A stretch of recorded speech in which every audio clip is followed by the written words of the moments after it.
On this video, I'm going to share with you 4 ways that you can use ganache in a very simple but decadent recipe. So simple, you'll want to make your own version soon. So first we're going to show you how to make it. You're going to start off with, I do chocolate chips, you can do fancier baking chocolate, and also heavy whipping cream. So one of these little containers to one of the bags, I'll link or put in the description down below the actual quantities. But I got the mini chocolate chips mostly because they were on sale, but it's nice because they also melt faster and more evenly. So you can do it in the microwave. I would discourage it. I do like the double boiler method. You definitely don't want to walk away because you do want to stir frequently, so it's all the same temperature. You don't want anything scalding or burning.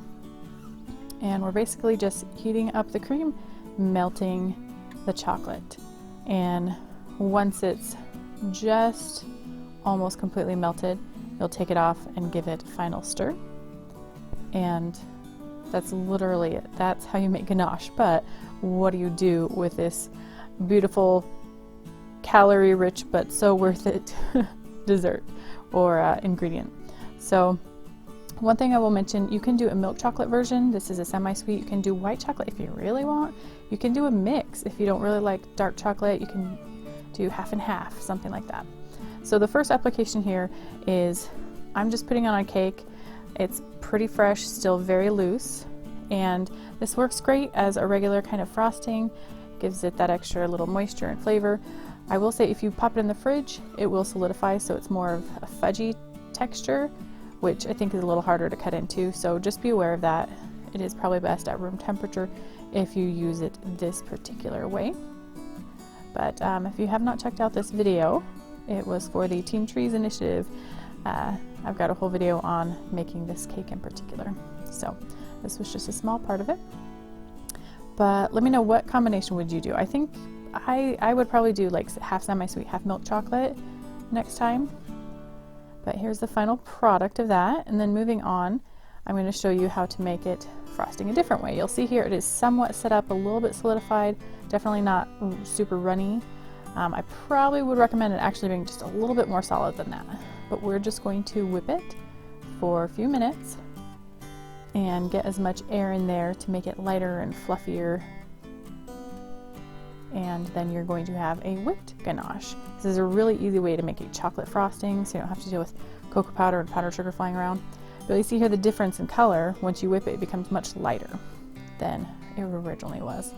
So this is kind of soft, which is going to be perfectly fine if you are just frosting some simple cupcakes. If you do want to, for example, use a piping tip, you're going to want to have it cooler before you whip it, so it is thicker, so it'll hold some shape better. But this is a very simple way. Like I said, I don't know why I don't do this more for simple frosting versus making other recipes, but you know, a buttercream chocolate recipe, they're good too. Next up is when you want it very fresh.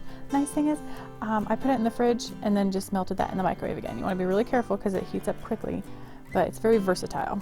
So when it's very hot still, very runny, you can do, sorry my hand's in the way, but you get the idea. This is basically drip cake or drip cupcake. Or you can enrobe an entire cake this way. I'd usually put it over a cooling baking rack so that it catches the drips underneath, not just pooling at the bottom. But before it gets cool and solidifies, I do want to pick it up and just let it, I don't know, you can eat it fresh, but I usually let it cool down. It's very tasty this way. The last application, the most fancy, I guess you could say, is to make truffles. So you want it to be completely cooled down. Pop this in the refrigerator overnight, or you know, a few hours is probably fine. I popped my scoop in the freezer for a couple minutes. You want everything to be as cool as possible because as soon as it warms up in your hands, it just gets really messy. But you're gonna roll it into a ball. It doesn't have to be perfect at all. Truffles are named after the mushroom truffle, which is a truffle that is very expensive because you can't just farm it, and it's found under the ground. Pigs and dogs are trained to actually sniff them out. Fun fact. So that's why it looks like a dirty blob, but very tasty, best enjoyed cold, and very fancy for Valentine's or Christmas, or because it's a Tuesday and you want a tasty treat. Anyway, I would love to know what application you plan to use it in, or if you've tried Ganache before, if you've tried different variations. It's really fun, really simple, really easy.